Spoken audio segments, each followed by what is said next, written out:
It's one of the closing acts in the shutdown of Newvale. The bark of the auctioneer a far cry from the words of battle earlier this year to try and keep the state-owned colliery operating. 2,500 items from Newvale and some other Pacific Power collieries are being put to market at the clearance sale, which has attracted nationwide interest. We've had them from all over Australia. We've had a lot of interest from Western Australia and Northern Queensland, and obviously through the valley here and other areas of the main mining centres for coal mining. Mining equipment were up for sale, with this continuous miner, which isn't in working order, attracting what some consider to be more than its real.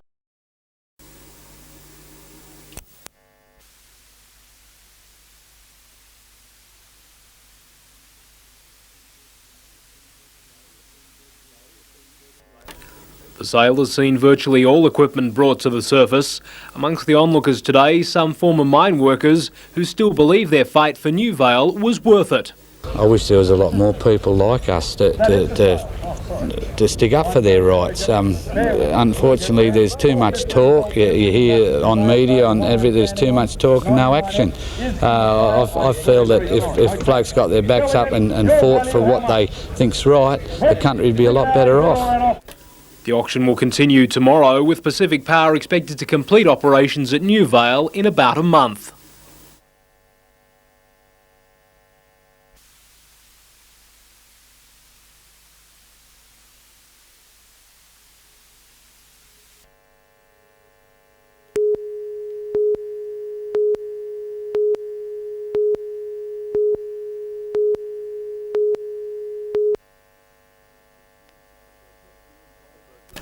The first rescue involved a crewman from the coal ship Wallara as it made its way from Catherine Hill Bay to Newcastle.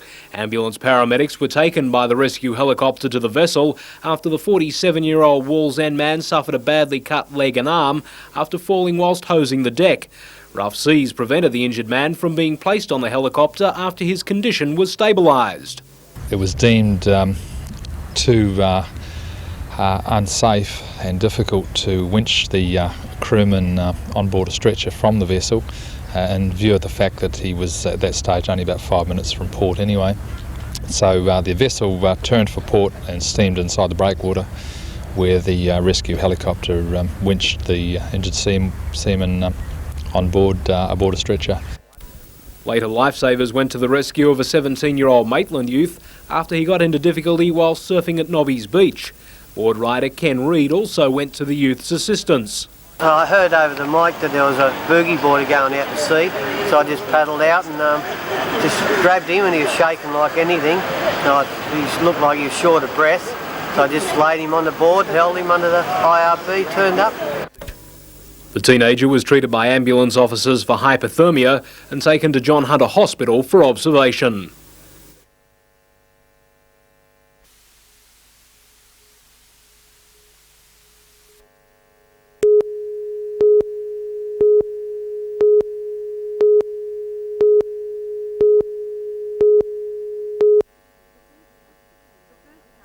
The first counterfeit $10 note was discovered a few days ago by staff at the Kmart store in Garden City Shopping Centre in the Newcastle suburb of Katara.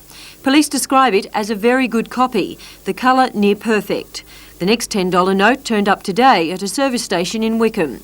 It's somewhat faded, but still close enough to trick an unsuspecting business operator. The exact origins of the notes remain unknown. It's our assumption at this stage that they're possibly being photocopied off on a good quality photocopier. Police aren't sure if there's a link between the $10 fakes and the counterfeit $50 and $100 notes which surfaced several months ago. Investigations are continuing, police calling on the public for help. As anybody that's dealing with the note, just take a bit more care. With differing serial numbers on the two fake notes, police say there may have been a number of batches run off, and these may well be circulating further afield than Newcastle. Catherine Lamond, NBN News.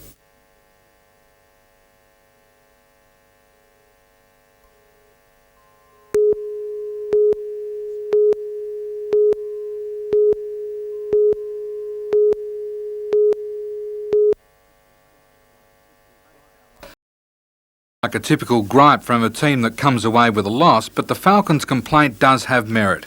Grant Kruger again singled out for the foul when his opponent was just as at fault. No sooner had Kruger got on with the job and he was pinned again. I think, in all fairness to Grant, he's been a little bit hard done by so far in this game. The next time Kruger was called for a foul, it should have been on Al Green and happened after the ref blew his whistle. And while Kruger was battling to stay on court, Terry Dozier was having dunks thwarted by the hand of Bruce Bolden. Bolden put his fist through the ring, stopping the jam and turning the illegal block into points. A lack of action and a refusal to make what he thought were obvious calls prompted the captain to almost lose his cool. The coach couldn't contain himself and it cost 4 shots. I think everybody is fearing us now, the teams, the coaches and the players, but I'm not sure that we've earned the respect of everyone in the league. Late in the last quarter, Tony Ronaldson slipped Kruger a sly one and gave away only a personal foul. When Kruger returned the blow, it was ruled as intentional and cost him the rest of the game. It was a pretty physical weekend for the Falcons. On Friday night, Jim Havrillo didn't like the fact that Peter Harvey was running rings around him. That headbutt is being investigated by the league, and the Falcons will ask for yesterday's referee's performance to be reviewed, but won't lodge an official complaint.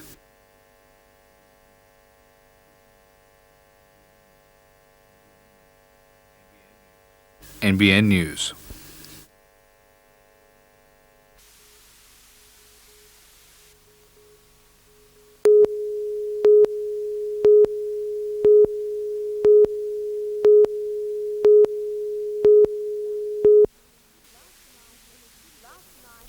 Last night, inner city residents addressed Newcastle Council. They're objecting to a new building planned for Newcastle Grammar School.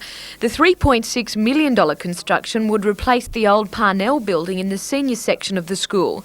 But residents say what's proposed is too high and wide for the site. The school at this point in time seems to be very adamant that they want the 20-metre high 4-storey building, which is really, we feel, very much out of keeping with the nature of buildings in the area and the heritage nature of the precinct. Parking is also a concern to the school's neighbours. The new section would provide just 2 more parking spaces. We don't feel that the school has really made any attempt in past times, nor in their current application, to address the problem properly. Newcastle Grammar School has about 600 students enrolled. What concerns some councillors is that the school wants to increase its numbers when there's little room on the site.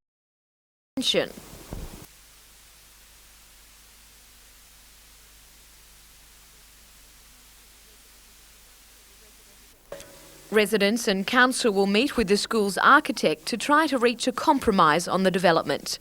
Jodie McKay, NBN News.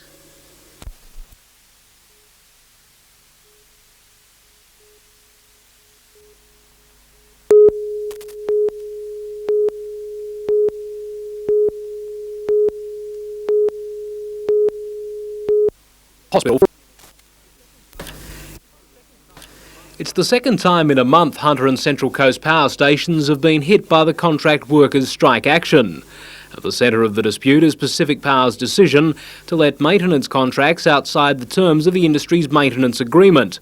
Union spokesman Frank Houston says workers are frustrated Pacific Power won't negotiate. We're finding that the Electricity Commission aren't playing industrial relations too well these days, and instead of meeting with us, they're wanting to send us a letter in reply to our request for a meeting to talk to them about this latest problem of letting contracts outside of the agreement. While unions are trying to muster support from contractors for their fight with Pacific Power, they don't believe power supplies will be affected just yet. I wouldn't think it'd have too much of an effect on the power system at the moment, but if it's to go on, it could have some ramifications, because there is at least one unit out at the moment at Liddell Power Station. I understand there are some others to come out shortly, one at Bayswater, and there's one at Araring in the process of coming out as well. Contractors at the Upper Hunter and Central Coast stations will return to work next Monday.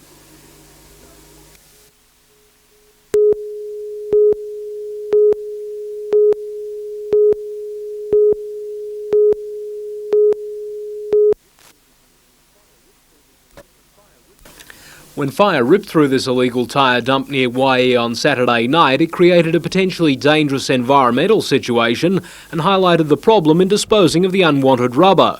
The extent of the problem has alarmed the Environment Protection Authority. Certainly we consider it a very serious problem. It is disturbing to see an uncontrolled dump like this catch fire.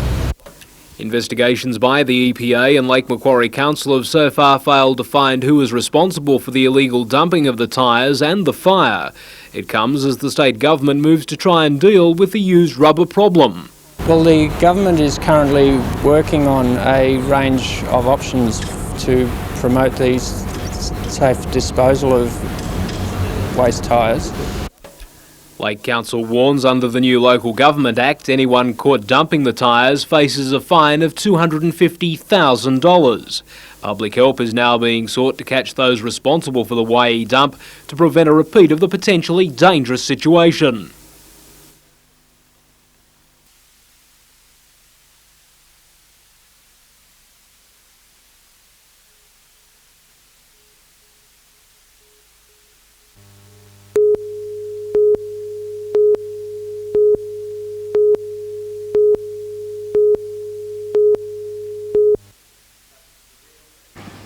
The real thing until we can get one. And they said, as soon as their Christianity does not work and what they believe in their heads never gets translated. You buy them and you read them very carefully. But this is our best book and we get it. The dwelling place of Jesus.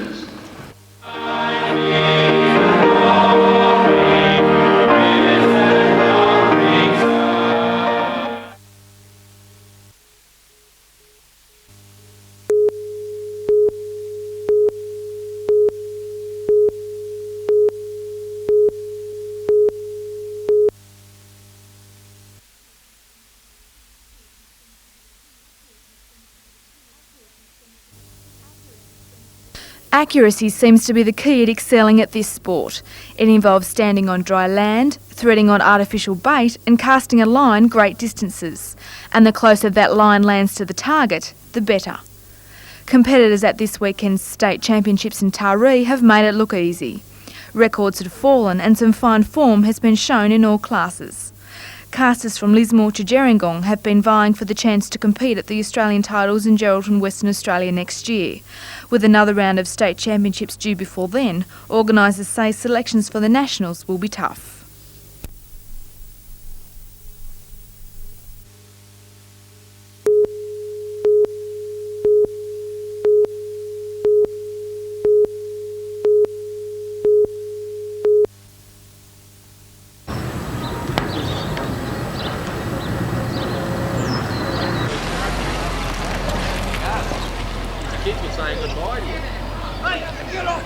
I was here last night. Yeah? What happened? Oh.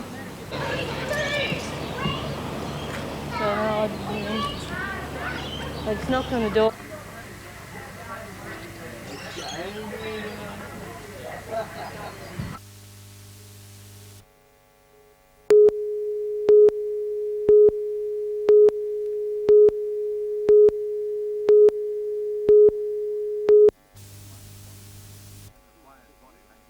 The players' body language sent a clear signal that it's the business time of the year and any friendships were temporarily forgotten. The teams level pegged through the entire game, Everett Stevens pulling out the goodies when needed. The lead seesawed, ensuring the crowd were on their feet for nearly the entire last quarter. The Falcons were now in front by a point, and with 12 seconds left, Tom Wisman warned his players how quickly that tide could turn. And spurred on by an emotional crowd, the team seemed to listen.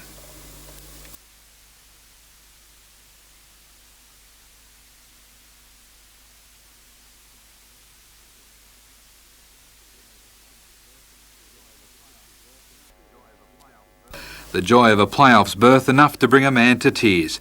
Terry Dozier had left the court earlier with a serious back injury, but the win eased the pain just a little.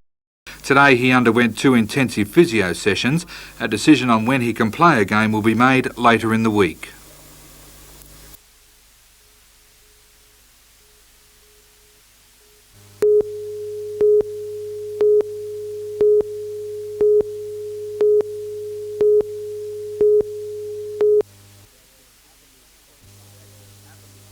The The accident happened as the 25-year-old Sydney skydiver attempted to land at Taree Airport. Mark Newbold, shown here at Taree late on Saturday, was videotaping parachuting operations. However, unlike this successful jump, his last for the weekend went horribly wrong. Chief Instructor of Coastal Skydiving, Tony Moore of Sydney, accompanied Newbold on the tragic jump. He videoed me and I at my parachute about 5,000 feet, and then he continued free falling till probably about 2,500 feet. And I didn't see him open or didn't see his canopy during my canopy ride, but as I was coming into land I noticed that he was laying on the ground, and from what spectators have said, that he'd turned the canopy close to the ground and didn't complete the turn before he'd impacted with the ground, probably hitting the ground 50 to 60 mile an hour. Newbold had undertaken 400 jumps, most of them from the Eldersley Strip in the Hunter Valley. His death has shocked the skydiving fraternity. Oh, he was a bloke who enjoyed life and certainly enjoyed jumping. The only thing he hated about jumping was having to pack his parachute. That was everything else was fun for him. Police today spoke with witnesses to the accident in a bid to pinpoint an exact cause for the fatality.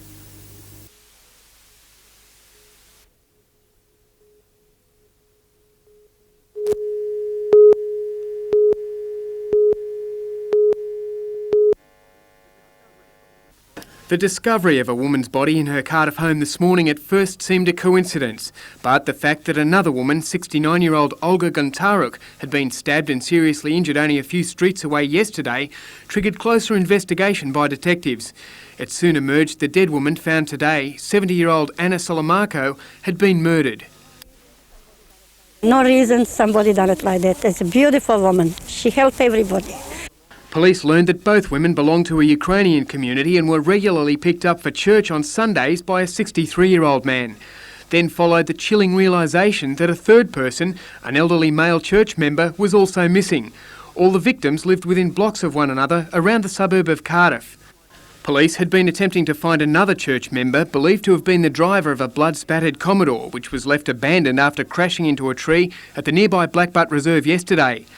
That man was taken into police custody late this afternoon at the Ukrainian Orthodox Church at Islington, and later accompanied detectives to Blackbutt Reserve, where the body of a man was found just metres from where the car was left. He's shown us an area now where we've located the body of a male person that we believe is the person that we've been seeking, the other third person missing, and that inquiries will now commence in relation to this body here. Andrew Lobb, NBN News.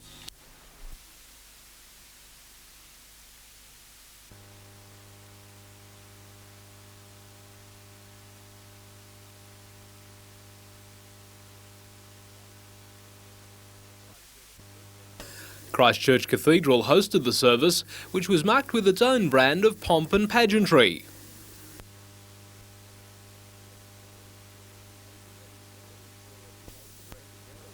Assistant Director General of School Education Helga Colby told students this year's theme, Shaping Tomorrow Today, has special significance for them.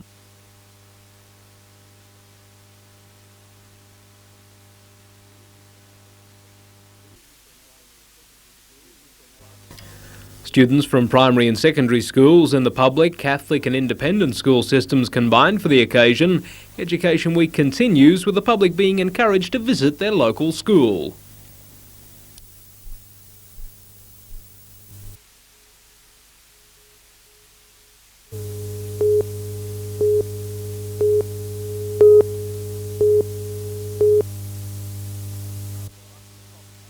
After months of competition, Lambton in the bright blue and Nowra had fought their way to the final of the Waibird Shield, the two best country teams in the state for Year 10 rugby union.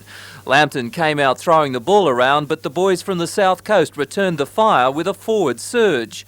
Hooker Mabry in the corner. The two Nowra props play for the state country schoolboy side and they made their mark. But Lambton fought back after a trick move from a tap. 5'8" and sometimes junior knight Guy Wills levelled the score.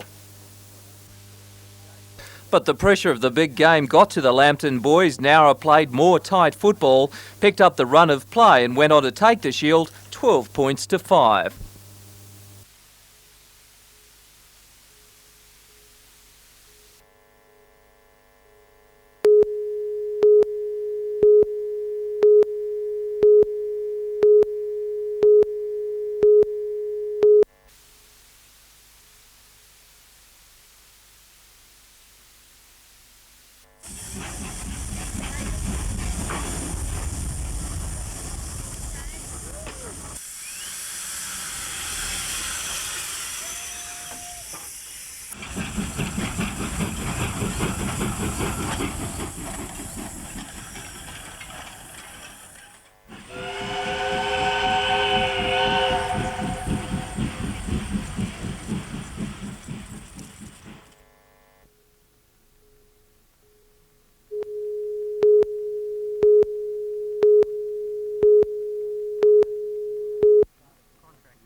Contractors are gearing up for the start of construction next week on the giant roundabout the RTA wants built on the southern approach to the Raleigh Bridge.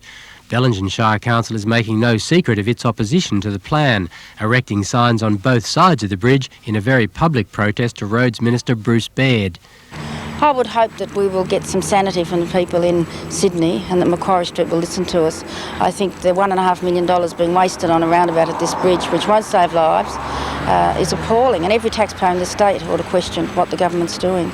Bellingen Council believes the roundabout will simply make things worse for motorists trying to negotiate the bridge, and that the now shelved highway deviation plan is the only sensible answer. Sue Dethridge makes no apologies about her council's protest action, rejecting claims that the signs could add to the danger by distracting drivers. I don't believe it's dangerous for drivers. We've been very careful about how we've sighted the signs and how we've split them up, and I don't believe there's any danger. Maybe it's inflammatory, but we've tried every other way. We can't get them to listen to us. Maybe they'll listen now. According to a spokesperson from the Roads Minister's office, however, the protest signs are counterproductive. She said the government was already committed to the construction of a Raleigh bypass by 1997, either as part of the Motorway Pacific Tollway or through Pacific Highway improvements. Ian Cameron, NBN News.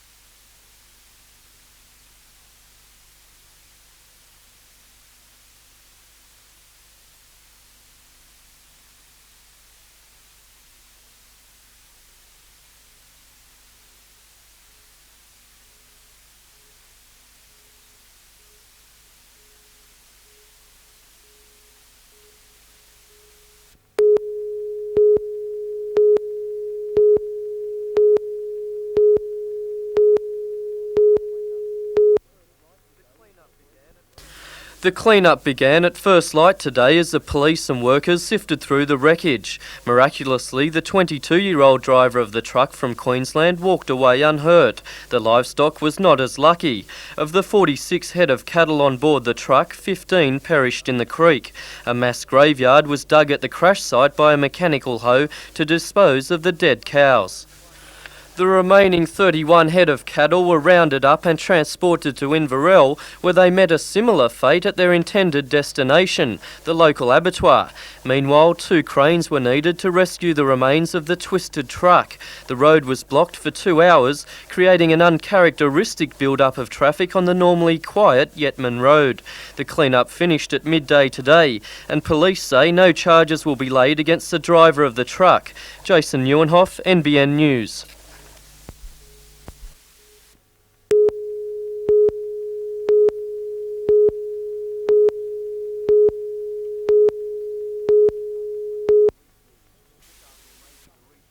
Newcastle may be the regional centre, but the inner city suffered a serious population decline during the 1970s and 80s.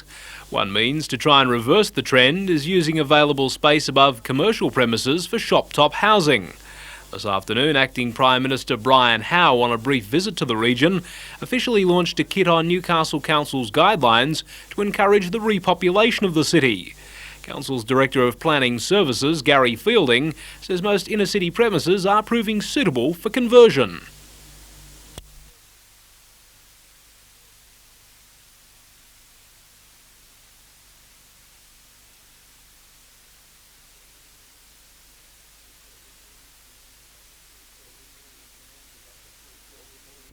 The owners of this building at the eastern end of the Hunter Street Mall have already converted the top 2 floors for residential use. 23 development applications have already been received, and Council will next month stage a workshop to encourage developers and property owners to consider the concept.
A light workout for the Knights reserves tonight before a video session. Noticeably absent from the field, skipper Max Chapman. He has had knee problems but says he'll be right on the day. I got the go-ahead to go through, so I'm very confident getting through the game. Crowe and Madison will also be on the paddock after injury scares last week against Norths. The Knights must now play life or death football. In their last meeting with Canterbury, it was an 18-all nail-biter. Coach Finch says Sunday will be tough. They've got a lot of experienced players. Obviously their forward pack is very strong, and it'll be a fair task for us on Sunday. What's the situation with Max?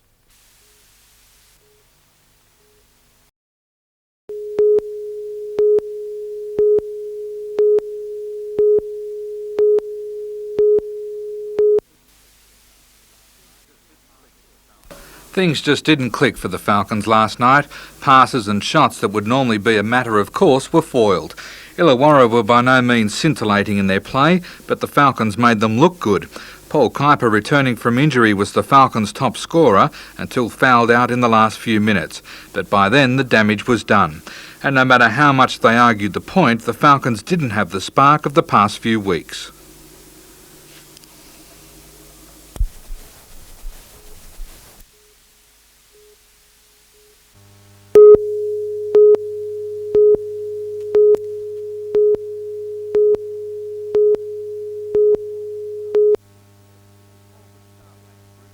A small but star-packed group met at the Gazebo Hotel for the country's Night of Nights.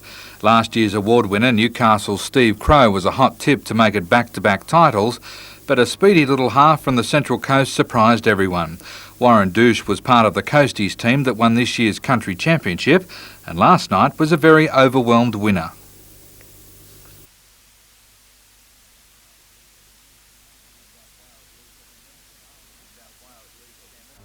New South Wales League Chairman Ken Arthurson made the other big presentation for the night, the Country Origin Player of the Year.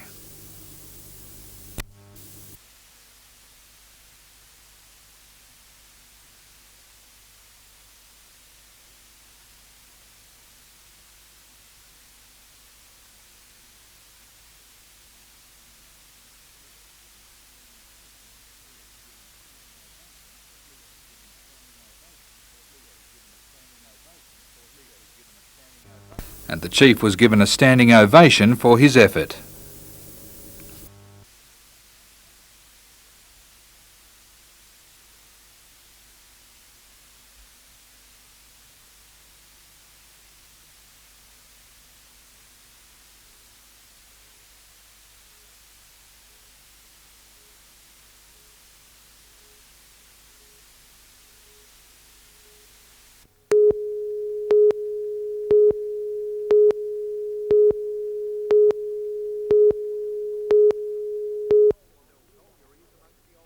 Liddell Colliery is amongst the oldest coal mines in the Upper Hunter.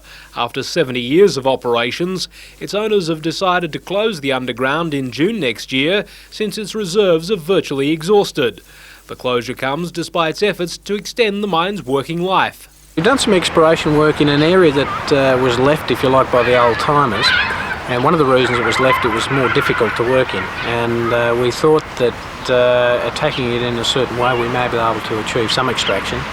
But unfortunately, if you like, we've proven what the old timers knew, that it's very difficult and we can't justify access into that area. Liddell has been winding down underground operations for several years, but General Manager Mark Kudafani is optimistic subsurface mining will resume in the future. As the reserves are depleted in the open cuts, underground again becomes a viable option or an option. Certainly very difficult in today's economic circumstances, but yes, underground operations certainly at Liddell do have a future. Mine management and unions will hold talks over the next few days on the winding down of Liddell.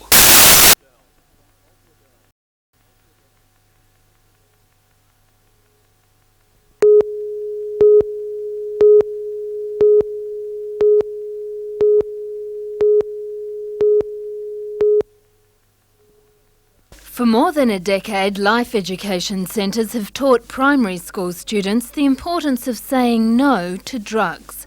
The centre believes high school students also need courses that deal with similar issues. It's trialling an anti-smoking program for Year 7 students in Newcastle.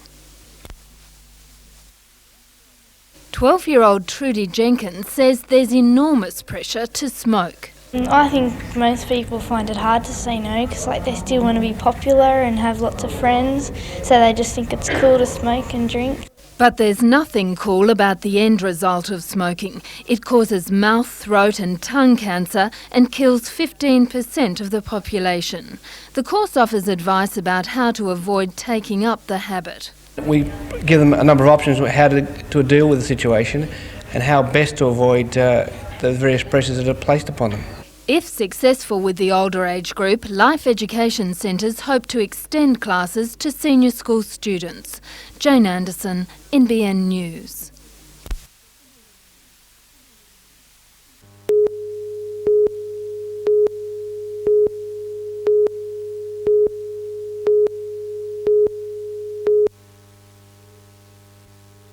Keeping safe on the road isn't easy. Riding a push bike without a helmet can be downright dangerous. We do have a certain amount of people that just refuse to wear helmets. We get all the excuses under the sun, but again we see them time and time again without a helmet on. Police estimate 25% of bike riders don't wear a helmet. The figures show since helmet laws have come in, death rates have dropped from around 20 in New South Wales each year to just 6. Police are also worried about bike riders on footpaths, riding at night without lights, cyclists putting themselves in danger running traffic lights. The Bike Safety Awareness campaign runs for a week. Cycle groups are promoting a series of special rides around the state. Peter Ryan, NBN News.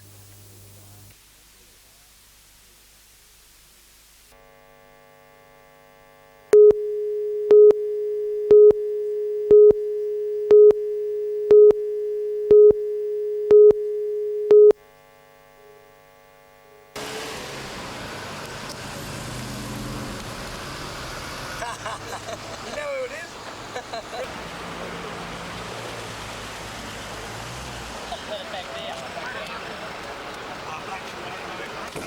No, just stand on the ground. Just stand on the ground.